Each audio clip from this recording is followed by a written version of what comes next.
What is going on, everybody? Welcome back to Unhinged Live. As usual, I'm your host, Patrick Hesse, joined for the pregame this afternoon, this early evening, by the man, Brandon Kramer. How we doing, Brandon? I'm doing great. How about you, Pat? Listen, Brandon, I cannot complain.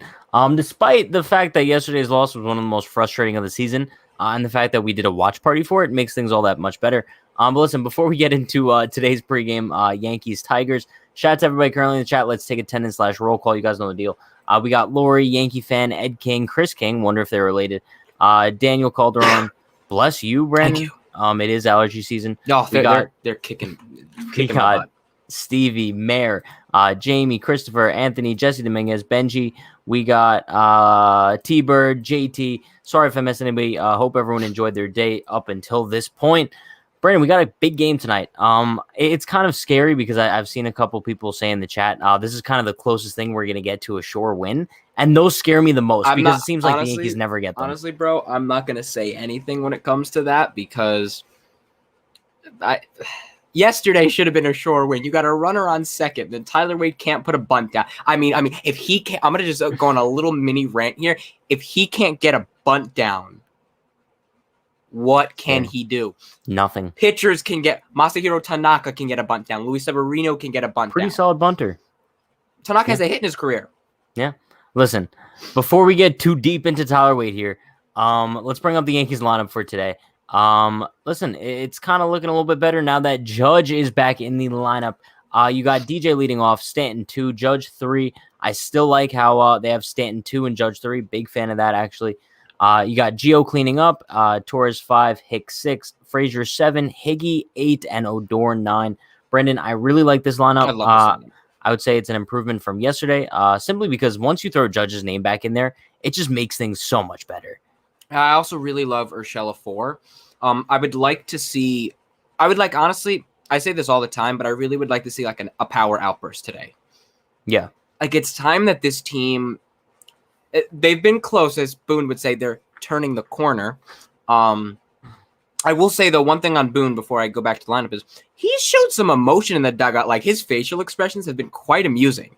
Well, you know what? I think also, like, he probably always shows these facial expressions, but he's always had a mask on. Yeah. So it's like we never really saw them. So I mean, I really enjoy this lineup.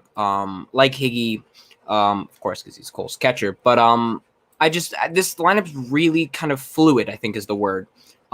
Torres I really like that his at-bat against Framber Valdez, who I don't know why we can't hit him. That's not Framber Valdez. No, that guy's on the Yeah, that's the Astros pitcher. Oh yeah, no. Yeah. And I don't know what this guy's first name is. His last name is Valdez though. Yeah. But all I know is he just throws low 70s. But anyway, I really like how Torres he's finally getting that gap-to-gap power. He just missed a couple like a home run. I think it was in that game as well where he just missed it, got under it. Hey, maybe is this the game he breaks out? But people also forget Torres was never a 40 home run hitter. Like, no, I know. I've always said this. Hitting 30, what was it, 37, 38 was I think it was 38, yeah. Was the worst thing that could have happened to him. Yeah, I would have to agree. Also because I mean that was the juiced ball year. So that was the year where just about everyone was hitting 30 plus home runs. Bro, Yeah. Brett Gardner, didn't he almost have 30 He plus? 27 or 28. Yeah. So listen, I'm not. Oh, it's Cesar Valdez, by the way. Cesar Valdez. Cesar, whatever. Caesar salad. I don't know. Dunedin. But no, listen. So you know how like we started things off today, kind of talking about that this might be a sure win for the Yankees. Jamie brings up a really good point. These are the bets you always lose at the sports book. The ones you are certain you will win. And bro, yeah. do you even know who this guy is pitching for the Tigers? His name is Tariq Skubal. I've never heard of him in my life. Currently this season, Brandon, he has a 5.21 ERA. That probably means he's going to dominate us. You do know what's going to happen. Yes, exactly. He's gonna come out. He's going to look like the next coming of Nolan Ryan mixed with Sandy Koufax and Randy Johnson's slider. Bro, he's going to come out with a gyro ball. He's somehow going to come out with a gyro ball. Don't even. I'd actually be sick to my stomach. But countering him, we do have Garrett Cole. And I don't know who said it previously, but someone's in the chat said, shout out to you. They predicted Cole to have his best start as a Yankee tonight. That's going to be hard because his best start was against Cleveland. Yeah. When he went, was it 7 innings, 14 strikeouts? Yeah. And listen, I don't think that it's that far-fetched to say that because the Tigers don't have the best lineup, but they don't have the worst lineup either. I think their lineup is underrated for sure. Nico Goodrum is good. They have you can never doubt Miguel Cabrera. Exactly. Akil Baddoo. Exactly. Just saying. Is Ramos healthy? Yes, I believe so. So they have Wilson Ramos as well. Check the lineup. I can check the lineup. Their lineup isn't anything to like spit on, but you know what I'm saying. Listen. Also, Brandon, there's something I want to address about you right now. I see underneath your lip. Is that like a Giancarlo Stanton like? No, I cut myself shaving today. Oh, okay. Because like I was gonna say, it's like a nice Stanton look for you. I cut myself shaving. Yeah, it's all right. It happens. But listen, back to today's game. I do want to pull up the lineup one more time, just because I want to talk about one guy, and the guy in the 1, 2, 3, 4, 5, 6, 7 spot, number 77, Clint Frazier. He had a fantastic day yesterday, despite going, I think, 0 for 3. Brandon, like I know 0 for 3, it doesn't look too pretty, but I think his at-bats were the most promising of the entire season. There was one pitch, he was about like a foot away from hitting a 3-run home run. Oh, yeah. Then there was the other ball that he lined straight to the first baseman that he made a jumping catch for. I think Clint Frazier is on the verge of breaking out. We just got to hope. So, I mean, as long as he puts together good at-bats, it's a lefty, so we should be, honestly, I'm going to go out on a limb and make a bold prediction. Go for it. The Yankees are going to hit 5 home runs, at least. I would be so... Like, I just want to see an offensive outburst from this team. We're going to score 10-plus runs tonight. I'm just nervous when you make predictions because it seems like they never come true. My Hicks one did, and my Frazier one almost did come true that day. My Frazier one did. But no, I mean, I predicted every day, but like, you know what I mean. So, I think tonight we're going to get a home run from Gleyber Torres, Giancarlo Stanton, and then Aaron Judge. Fair enough.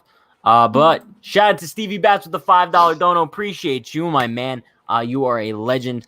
There's no such thing as a sure win. You have to earn it. That's true. Well, of course, but however, we're in a good position.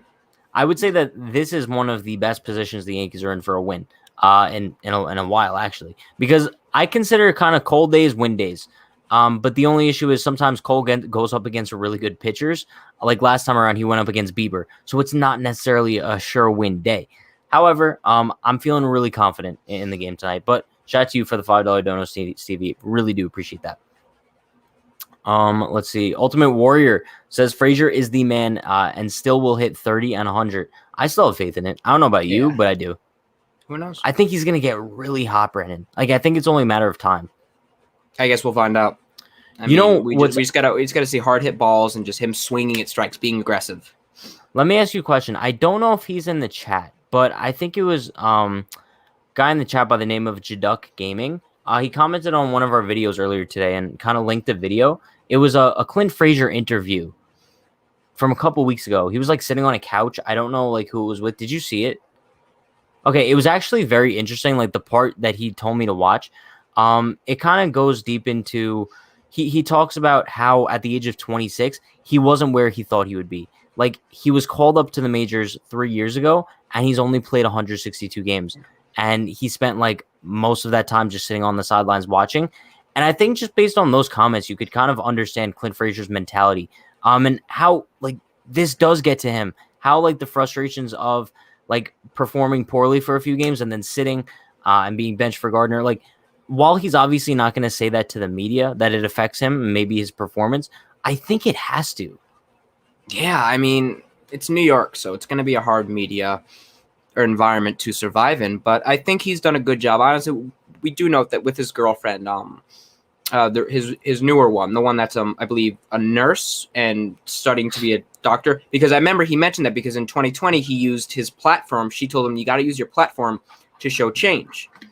And that's when he started wearing the masks during the game. And I think he's also mentioned that his entire kind of like personality and maturity has come from that.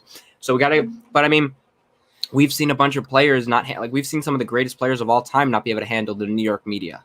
Randy Johnson, I believe he punched or pushed a reporter. Something down that alley, yeah. Something like that. Yeah. Yeah, I mean, I think the bottom line is kind of, I just hope Clint Frazier can kind of get his mental strength put together, because I think once he comes together mentally, I think that he's just going to be able to perform on the mound. Brandon, let me ask you a question. I think he's fine at this point, though. I think right now it's just you could see his smile after that home run. Yeah. He just needs something going. Let me ask you a question. Do you think that the Yankees still have 100% faith in Clint Frazier, despite like this past month of him struggling?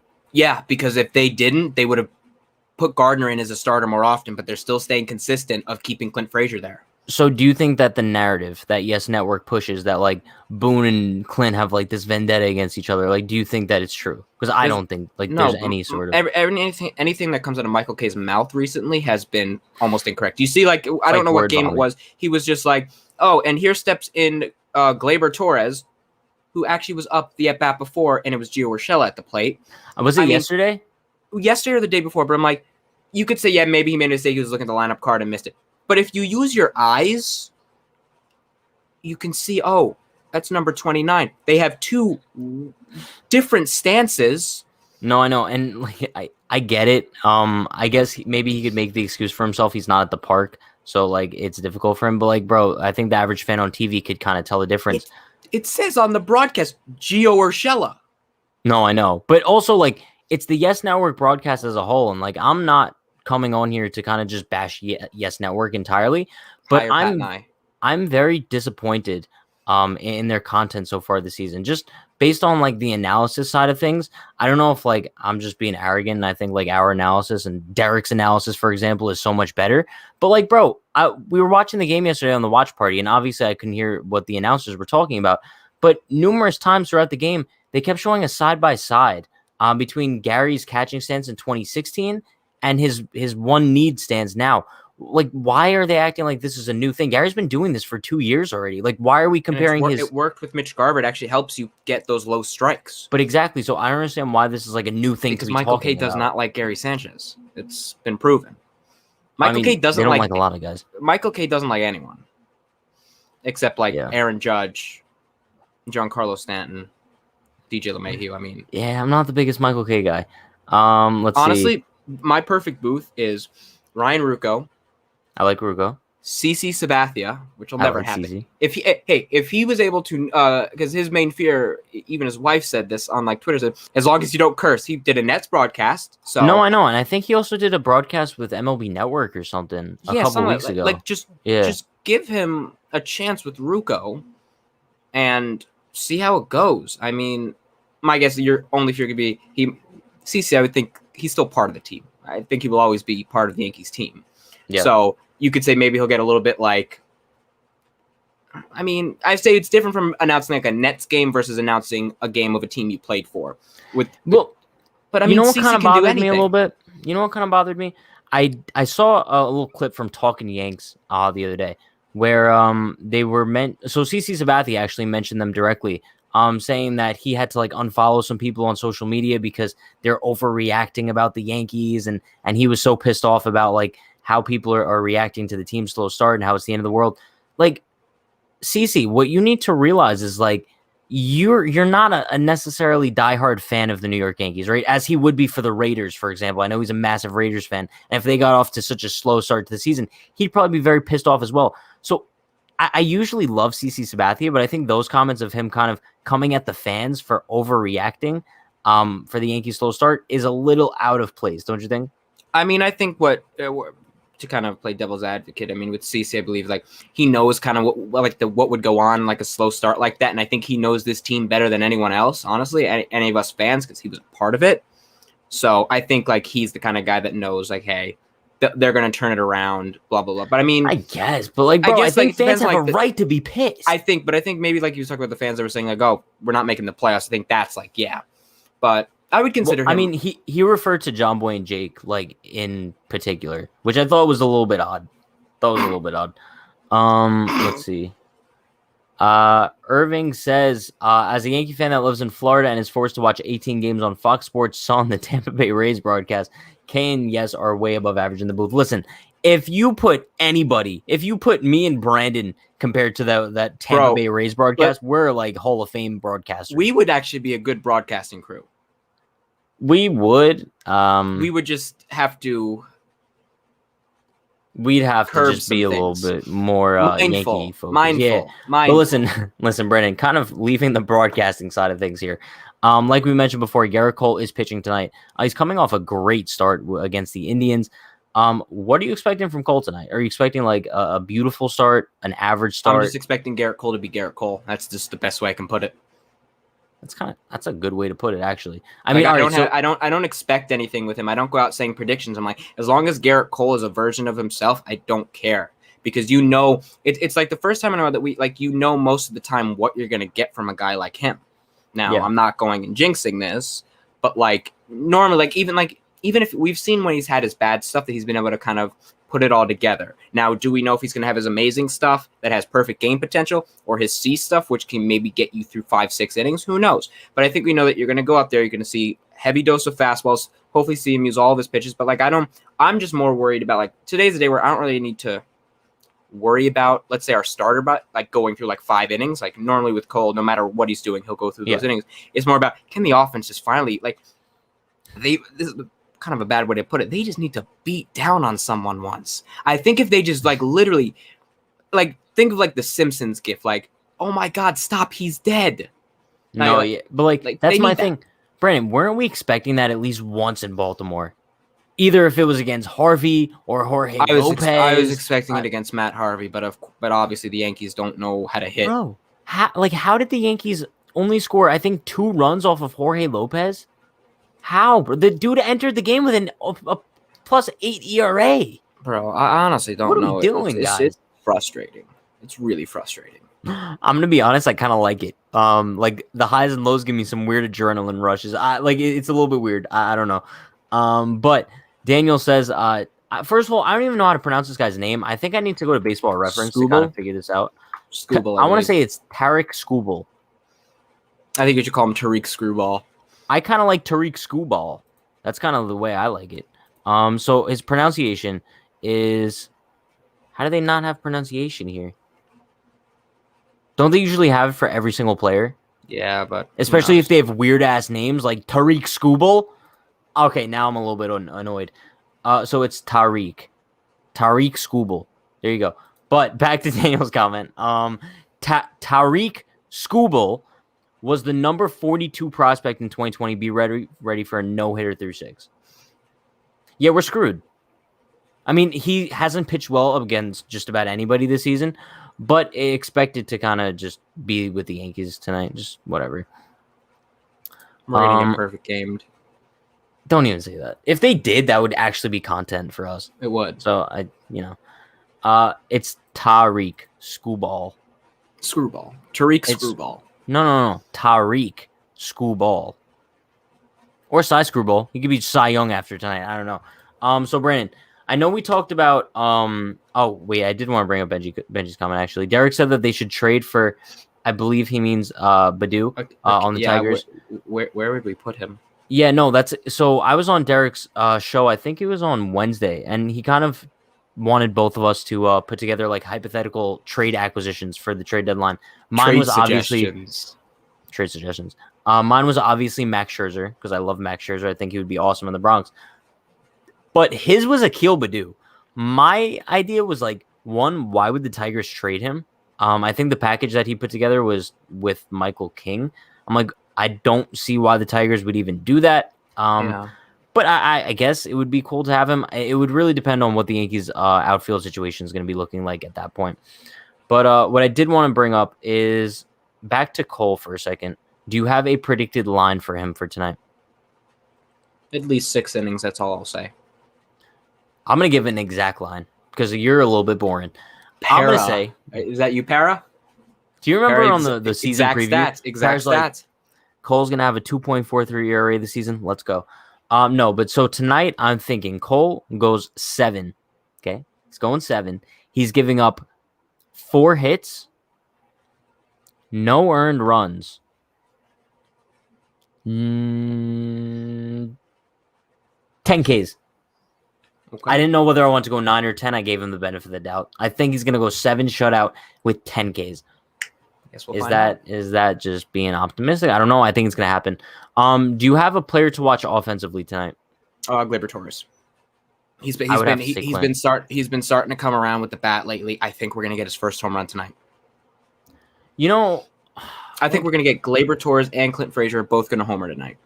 Brennan, I have to be honest with you. Like, I understand we haven't really seen the power out of Gleyber Torres so far this season, but I think in this little hot streak that he's putting together for himself lately, I kind of prefer him not to. He's just putting the ball in play, like that's which I think is more important for him. If he does that, like those home runs will come. He'll get to about 25, 30, but like we don't need him to really do much. Also, I do see a comment that I do want to mention. Have you been outside today? It's windy. It's really windy. It depends if it's blowing. If it's blowing in, we might not get a lot of runs. If it's blowing out, gonna be a home run derby. Well, apparently it's blowing in. So how does this guy know? Is he at the game? Well, no, I think you could just tell if you go on the weather app. No, it says what direction is blowing in. We got Derek in the chat. Chat's NYY recaps. Let's go. I think Gleyber's going deep too, but I like his base hit approach lately. Good point bet, Derek. I hope you were just in the chat because I brought up your Akil Baddoo trade suggestion. But yeah, no, I think Gleyber's a good suggestion for tonight, especially going up against a lefty. I would say my 2 guys in the lineup to watch. This might be kind of a given, but I would say Clint and Stanton easily. Also, not really breaking news, but like Brian Hoke has just tweeted that Luke Voit could return for the beginning of the Rays series May 11th at Tropicana Field. Is that the one after Houston? Is that Friday? Next Friday? My guess, I don't think so. No, May 11th would be next Tuesday. Next Tuesday. Well, next Tuesday. Next 2 weeks Tuesday. That's actually not bad because based on we were kind of trying to figure it out yesterday. If he was taking live pitching yesterday, I was assuming he was going to be back after the Houston series, so May 7th. I guess they're going to give him that weekend off as well, and then have him come back the following Tuesday for the Rays series because I believe that Monday the 10th is an off day. Yes, I believe. So yeah, listen, bro. This is kind of an ideal situation for Luke Voit. I hope they're not rushing him back because I believe the original diagnosis was for him to be back end of May, early June originally, right? I will say though, I saw a picture of him today. He looks a little more muscular, or that he's put on like a little. Could have just been the angle, but like it kind of looks like in the middle. Are you fat shaming Luke Voit? No, I'm not. The comments all said it. He kind of looks in the middle between what he was in 2018/2019 and what he was in 2020. But he was really skinny in 2020. He was, but it worked for him though. It worked. So I don't know. Also, it worked for him being injured the entire season. So maybe he should just play through a foot. Remember the whole foot stuff? That was so annoying, bro. He played through it. Derek says, gonna make $1 million. Then I'm taking Brandon Pat to the MF and Mercedes dealership. Derek, I'm gonna make $1 million and then bring you to the Chick-fil-A dealership. I'm gonna cater your life with Chick-fil-A. That's not bad. Oh, you can't have Chick-fil-A, right? So you won't be involved. So I'll save myself some money in that area. But what I think I'm gonna do when I make $1 million, I'm gonna tell Derek this. I'm gonna give him a gift card, right? And it's gonna be unlimited Chick-fil-A. Anytime he wants to go there, I got him. It's just they know, it's on Pat's card. You know what I mean? Let's see. What did RBF say? Oh, do you know what RBF stands for, by the way? Because I said it should be Ranting Baseball Friends, that would be a quality name. I forgot. I think it's Richard Blyer Fan Club. I could be wrong. But he said Gary's getting on his nerves. Brandon, what do you think about the whole Gary situation? Because I know you're a huge Gary guy, and like it was time to bench him. I would have to agree, right? We've been waiting for too long, and I don't know if the guy we saw in 2016, 2017 is ever going to return. I know. Oh God, that sucks to say, bro. I honestly don't think, like, you could say Girardi, but at the end of the day, it's something with Gary that just I really don't. It hurts to say, but I think all you need to know is there's a reason why the Yankees have been drafting a lot of catchers lately. Yeah. And listen, it's just so unfortunate because, like, bro, I hate to, like, get all, like, what's that called? Sentimental.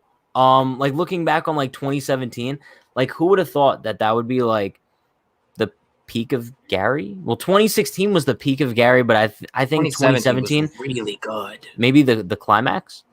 And then everything from there was like when you're writing a story, like in elementary school, you got the rising action, you got the climax, and you got like the. But 2019 wasn't that bad. The first half of 2019 was good, but he just hasn't been able to like find what he did then.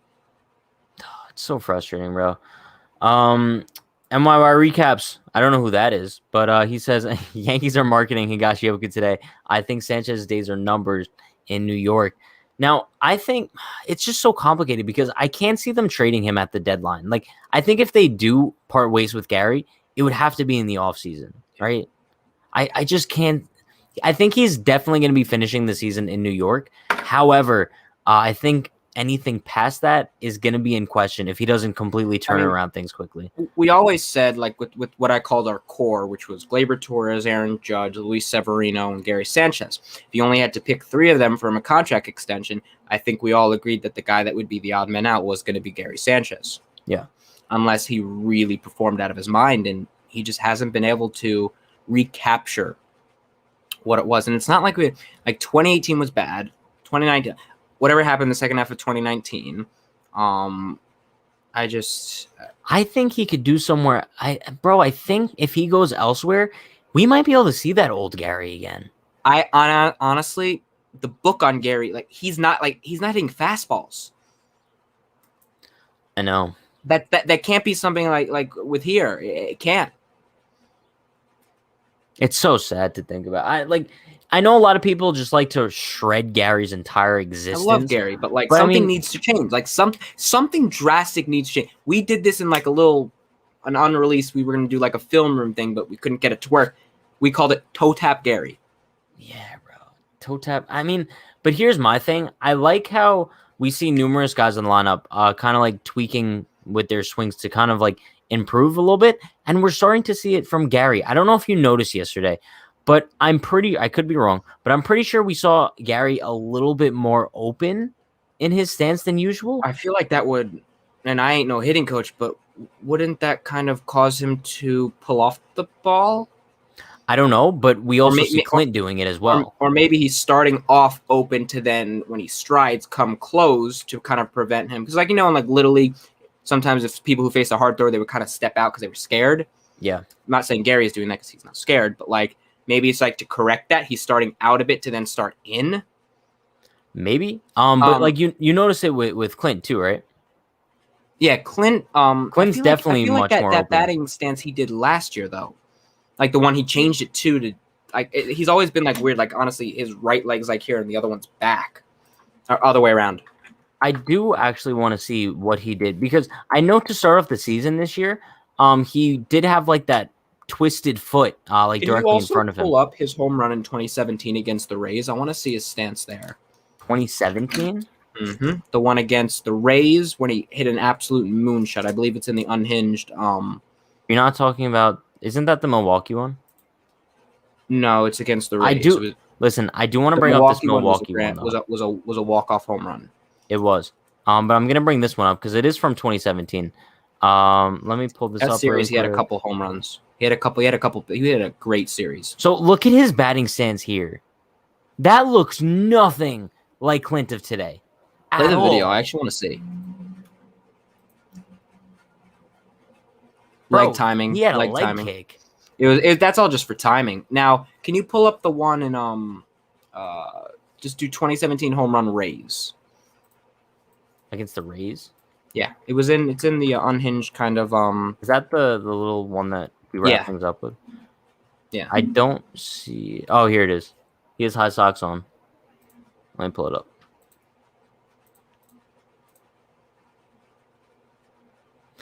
Okay, call me crazy, but like, bro, that one kind of looks a little bit more attractive.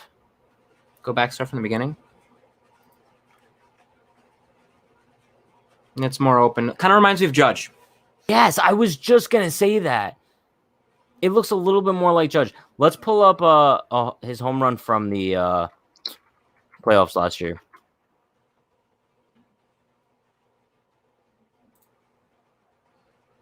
Now, this, bro, his foot's more in front of him. Like if you look at it tonight, it's like much more wide open. Yeah, I think he's just But this is how he started the season this year. So I don't know. Like obviously we're not hitting coaches, but I kind of like how they are like showing that they're experimenting with some things. I don't understand why we can't see that with Gary though. Once again, I could be wrong, but I feel like he's had the same batting stance for like 4 years now. Who knows? Like 2016, he used to change things up a lot. And then after that, it kind of seems like everything's a little bit the same. Anthony says, have y'all ever heard the phrase, you're only as strong as your weakest link? I kind of feel like that with Hicks. His negative energy seems to be affecting this team, in my opinion. Huh? I wouldn't say Hicks has negative energy. Huh? I just don't understand how fans can say there's negative energy when they're not in the clubhouse. Like everyone knows, Hicks is not a high batting average guy, but at the end of the season, he's going to have an above average on base. No, yeah. Look, here's my thing about Hicks. Obviously, you could knock him for his on-field performance, right? I mean, he's been absolutely putrid this season, correct? But we can't really say what his energy is in the clubhouse. I mean, we're not there. That's the same reason, like, why we always say, like, when Boone's not firing up the team, we also don't know what goes on in the clubhouse. Boone could be the most fiery person in the world, but we can only base on what we see from him on the bench. On the bench, Hicks seems like he's pretty solid energy-wise. I don't think he's like a guy who's down in the dumps 24/7. So I think that's I don't know if I agree with that comment. Let's see. Why wasn't Wade pinch hit for last night? The guy left was Higashioka. Yeah, the Yankees are now only carrying 3 guys on their bench because they're carrying an extra pitcher with Wandy Peralta. So I don't know. Give me Derek Dietrich. I think, bro, if you could pinch hit Derek Dietrich in that situation, would have been perfect. But, you know, Alex says, Yankees already have a great offense. Only thing I'd like to work on is to get 1 to 2 more Gio Urshela and DJ LeMahieu hitters, and then we're set. We need more pitching depth and a stronger rotation. I think the bullpen is fine. Our rotation is fine as long as the guys can pitch up to their potential, which we've seen in like the last few starts. Honestly, Kluber's coming around. Tyon's showing signs of improvement. Herman's coming around. You also have Devi as an option. Sevy's coming back in a few months. So I think the rotation's in a good spot. If you do want to trade for somebody, I wouldn't be opposed to it, but I think they're in a good position right now. I have to agree. Let's see. Patrick, I'm getting sick of Gary Sanchez and his pass. He hasn't had really any pass balls this year. I feel like anytime a ball goes by the catcher, and even if it's a wild pitch, like I'm sorry, but if a pitcher's spiking a curveball 55 feet in front of the mound, that's not a pass ball. You try blocking that. But Gary really hasn't had any pass ball issues this year. He's honestly been fine behind the plate. I haven't complained once about him behind the plate. You know what's crazy? They're probably talking about when Litke spiked that curveball, and I'm like, oh, we should have blocked it. Like, no. You know, here's my thing.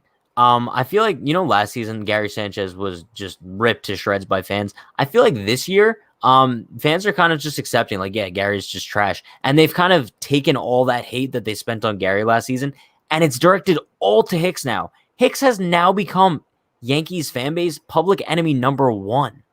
Do you realize that? I never thought I'd see the day, but Aaron Hicks is now the most hated Yankee. More than Giancarlo Stanton, more than Gary Sanchez, more than anyone, bro. Done. It's kind of sad, but whatever. Baseball Generation says, I'm telling you to stop sending down King. I agree, bro. Like, I don't know what the Yankees are doing with Mike King. They're literally just sending him down for 10 days until you can bring him back up. Like, it's He's just an been option. one of their best relievers, bro. It's But it's just not like It's I just know, an but option. Brennan, like to send him down after 2 innings, it's not like he just pitched 6 and he's not available for like a week anyway. Like he probably would have been available today. And I would much rather go to him in a big spot than like a Wandy Peralta.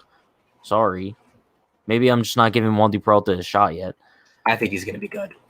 Of course you do. You think everyone? I look at his baseball savant page. Like he seems like a guy that just needs the right pitching coach to put it all together.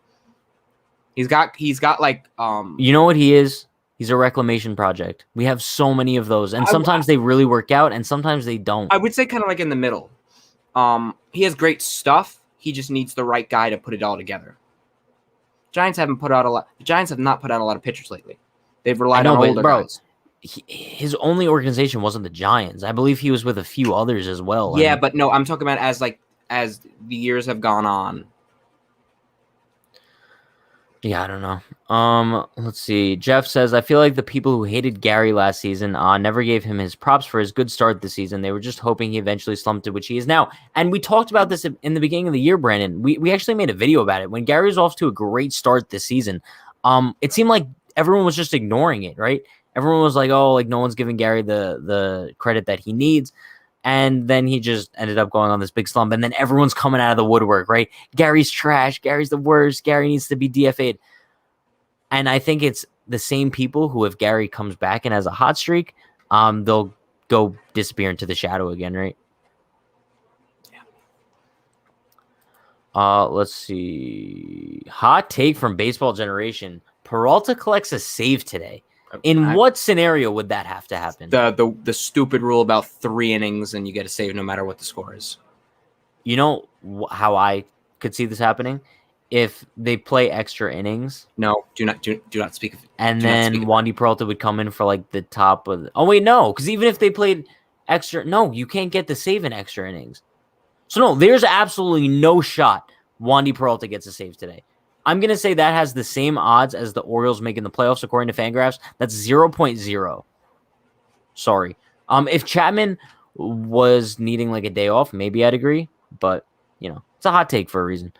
Sanchez had like 2 or 3 decent games to start the season, and then same old Gary. Unfortunately, that is the truth. Listen, Brendan, do we have a final score prediction for this evening's game? 10-1. I like it. I'm not going to argue it. Personally, I don't think they score that many, but I do think they score a bunch. I'm going to say they score 6, and the Tigers don't score any. I think they win 6-0 tonight. And I think we get home runs, like I said before, from Stanton, Frazier, and let's see. I think Higgy launches one too. All right, let's see. Just saying. But Kai, before we do wrap things up, Kai says, I'm at Yankee Stadium right now. It's mad windy. Yep. There you go. But listen, chat, we are going to be live directly after the game for the post game. So everyone be sure to like, comment, subscribe, turn on post notifications so you do know when we go live directly after the game. Yeah, you guys know the deal. Stay happy, stay healthy, stay safe, enjoy the game. Let's go, Yankees. See you after the game. Peace.